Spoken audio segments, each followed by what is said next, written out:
Yo, welcome back. Episode 9. I'm your host, D Davis, joined by co-host T Dub. How you living, man? Good, man. Living good. Feeling good. Feeling good. Living good and feeling good. We finally had we went undefeated in round two. We was 2-0. I mean, it wasn't that many series, but we both beat the Thunder and the Pacers. We'll get into today. Give a little finals prediction. Get into a Hey, little I other was a little stuff. shaky on the Thunder. That's all I'm saying. That's all I'm saying. Yeah, y'all picked the Thunder. Y'all was a little iffy though. Yeah. Hey, You and Malachi. we always believed in the Pacers though. We always believed in the Pacers. Yeah, for sure. Also, too, hey, Panthers Cup today. Shout out to the Panthers. Keep pounding. Hook your boy with some free tickets. Shout out. Shout out. Hook us up for real. I'm trying to catch a Panthers game this season. Yeah, when they play the Cowboys. For them ticket prices? Now if they free, hey, I'll go anybody. Oh yeah, facts. All right, man. So we're gonna start off. Oklahoma City wins this series 4-1. Every game they won was pretty convincing for the most part, except Game 3 when the T-Wolves won by like 40. What's your thoughts on the Timberwolves? I'm not gonna lie, man. I think the Timberwolves. I'm not sure. I'm not sure where they exactly are as a team because the OKC series wasn't close for the most part. I mean, they did beat OKC by 40, but I mean, in this league, like nowadays, like a 40 ball like means nothing, because the teams can get beat just simply because you're getting beat from the 3-point line. Like everybody just on fire because I mean it's a 3-point heavy league. But the T Wolves, I feel like they kind of had a cakewalk in the first two rounds because the Lakers didn't really have a big to deal with nothing inside. And then No, the no Warriors, bench, no yeah, bench, no bench. Yeah, the no Lakers, bench. no bench, bro. JJ Redick playing a 40-year-old man 40 minutes a night. That just lets you know right there. And then on the other side with the Warriors, again, like they really don't have much of a bench either. And then like lack of size with them, and then most dangerous combustible man on the planet goes down. Um, so they kind of got through that series easy too. And then we didn't get to really see like what level they was at in a sense. And then when they got against OKC, I don't think they got tested enough to even like be able to put up a fight against OKC, if that make any sense. Yeah, So that makes sense. I just my thoughts on them though in general, like I don't know where they are as a team. I don't know if they blow it up. I do think they might need another piece though. Another somebody beside Anthony Edwards. I mean, I know they wanted Julius Randle to be the guy beside Anthony Edwards, but I think they need somebody beside Anthony Edwards that's like, I don't know, more. Anthony Edwards also got to play with more, he got to give more than what he did against OKC. Because I think there was a game, like we talked about, like him and Julius Randle combined for like 6 or 7 shots at half. And we was like, you can't do that. Especially, Anthony Edwards, like you basically on that, I want all the smoke. Yeah. I don't know. I don't know where they are as a team. I don't know where the direction. I don't know where they'll be next year. Because, like I said, the playoffs was kind of cakewalk in those first two rounds, essentially. I think if you're a T-Wolves fan, a lot of people wrote them off after they traded Karl Anthony Towns during the summer. Getting back to the conference finals, regardless of how they did it, they did it. So, I Yeah, they mean, did it. Yeah. something to look forward to. They got to figure out the Nas Reed situation because he wants to be a starter, but he wants to get paid too. We'll talk about it in the future episode, but this free agent class is going to be terrible. So there's gonna be guys like him and Miles Turner, who's also on the team, go to the finals. But there's gonna be guys like him that's gonna get drastically overpaid this summer because they're gonna look better than what's remaining, even though they're not really guys that deserve crazy amount Super of big money. paydays. Yeah. Yeah. So I mean, you can see like the Pistons might offer Nas Reed like a substantial contract just because he's better than like other options. The Warriors. Yeah, but like even the Warriors, I mean, Nas Reed's like 6'9". You know what I'm saying? I mean, if y'all go against Jokic, Yeah, Wimbayama, it's like gonna be the AD. same Yeah, problem. it's the We same need. issue. So Yeah. you need real size. You know what I'm saying? But I mean, we both picked Oklahoma City to win this series. Did you call it a sweep? I didn't. I I didn't think I call it. had a sweep. I think I had a Okay. sweep. I think I had five just out of respect for Minnesota. But we both was cause we doubted Minnesota the first two rounds, and then we doubled down. I was like, they can't Yeah. keep proving us wrong. But Yeah. I ain't gonna lie. I've been going sweep crazy and it hasn't came through yet. So, No sweeps. and I've been saying, The only I'm sweep was like, like Memphis Boston should. Oh yeah, yeah. Damn. and Miami. Miami got swept too. Yeah. I mean, Yeah. yeah. Just make sure the pod stays accurate for the stats. But we'll talk about another series, Pacers versus Knicks. We touched on this last week. We both had Pacers winning. I don't know if you said 6-5 or you may have said 4, but Nah, I ain't saying that okay. for that for this. But Pacers win this game. That first game was madness when they came back. Insane. I don't want to say New York lost the series in game 1, but it's a little bit different if it's 1-1 after 2 games, or maybe New York win game 1 and game 2, and then they head to Indiana with momentum. But Insane. that's a terrible way to start the series. And then after they start the series, it's just like because like game 1, Siakam was really going, and then Siakam got going, and Eastern Conference MVP. Which should Halliburton have won Eastern Conference MVP, or are you giving it Nightcrawler? Shout out Nightcrawler, man. We are not Shout out big pass out Nightcrawler, Siakam insane. fans. I'm not gonna call him real Nightcrawler. I'm gonna show the Eastern Conference Finals MVP, or yeah, the Eastern Conference Finals MVP.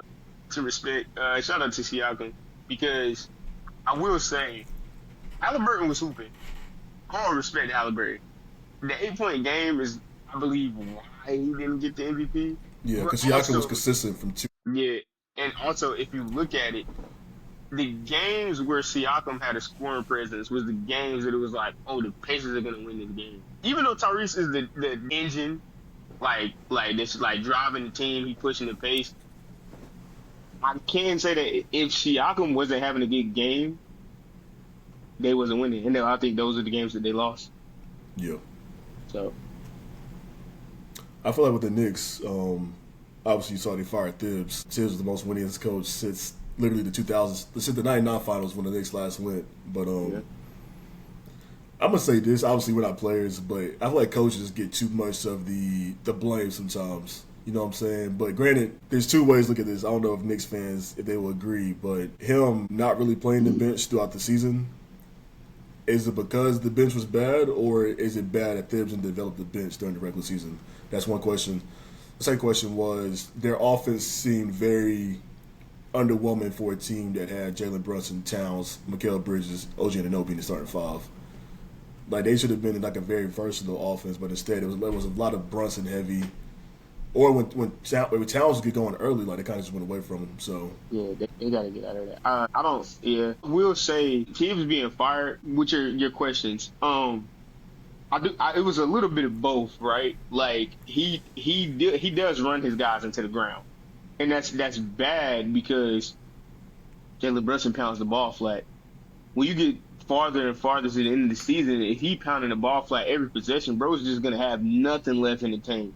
And like you said, just the way their offense is set up, like Cat, if he gets it going early, like they don't really look for him in the fourth. But that's kind of because they got that whole Jalen Brunson is Mr. Clutch, like so they just is like, oh, like here Brunson, just take us home. Like it doesn't even matter. Like they don't have no.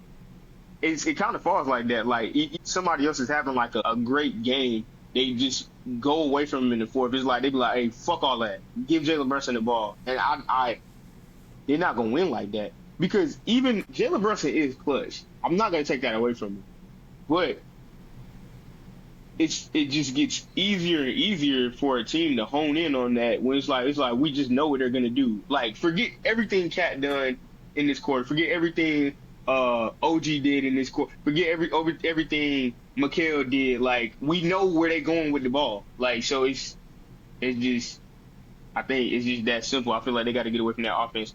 And I mean Tibbs not there anymore, but they do got to do a better job with developing the rest of the team during the course of the season because Tibbs did try to like kind of start rotating guys in towards the end of the season, but it's too late. It's too late. You can't like that would be like that would be like us, we going to the gym, everything like that, and we got like one player in rotation, but like we go in there, we just run 5 men the whole time, and then it's like somebody get hurt, but we actually need to do it in rotation to come in and like they're like, yo, like we need you to come in and hit a couple shots. the whole time. He ain't got no rhythm. Yeah, I mean, and I'm gonna go back to your earlier point too. The offense became very predictable at the end of games. Very predictable. Like it's just like Brunson. Like Brunson, do something. Make something happen, Brunson. When you have guys who's been number one options on their own teams. Like there was a reason you traded five draft picks for Mikal Bridges. From Mikal Not for Bridges. him to stay in the corner and just shoot threes like twice, like 3 or 4 times a game. So Exactly. we'll see what happens. Um, I will say this though, a lot of people, there's some Warriors too, like Pod and Draymond Green. I do agree with them when they said if the Knicks would have made the finals, they would have got obliterated by the Thunder. Oh, Which yeah. leads to my next question: who do you got between the Pacers and the Thunder, and how many games? I have the Thunder in 6. So they closed And out in Indiana. yeah, yeah, Okay, okay. yeah. Um, I'm giving Well, Indiana wait, my 2. bad. I think the finals is the finals. Is it 1-1 like Game 5, Oklahoma City, Game 6, Indiana, Game 7, or is it 2-1? I feel like it's, or is it 1-2? It's We will two. confirm this. My bad. I think it's still 2. I think it's still the same form. I think it's 2-2-1-1-1. Yeah, Okay, I'll let you keep yeah, talking. I'm gonna look it up. My bad. yeah.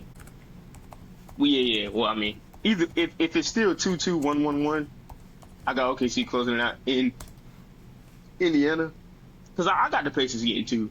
The Pacers are a real good team. I'm not going to underestimate them anymore, and I'm not going to underestimate Hallie anymore. And I don't know if me saying OKC in 6 is underestimating them because technically they've been the underdog in every series, and then I still have them being the underdog. But